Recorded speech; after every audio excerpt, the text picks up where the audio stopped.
Јас знам, колега, дека вас многу ве боли кога некој ќе ве наврати назад, бидејќи тоа што можеше да го видиме назад беа едни прљавштини наобични и затоа сега ве боли кога некој ве навраќа назад. А вие се однесувате како пред да станете пратеник дека сте биле професор на факултет и вие појма немате што се случувало у владата. Од кај да знаете вие? Не знам.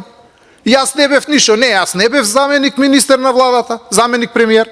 Појма немам јас од кај сега прв пат станав пратеник и сега прв пат се соочувам со работите. Ќе ве навраќаме, колега, и ќе ви кажеме што наследивте, изградени институции, изградени програми, кои што вие сега ги кажувате како ваше дело. Не, почитуван колега, за 7 години го уништивте тоа што го наследивте. Сега мораме да се враќаме на првобитното каде што се изгради цел еден систем.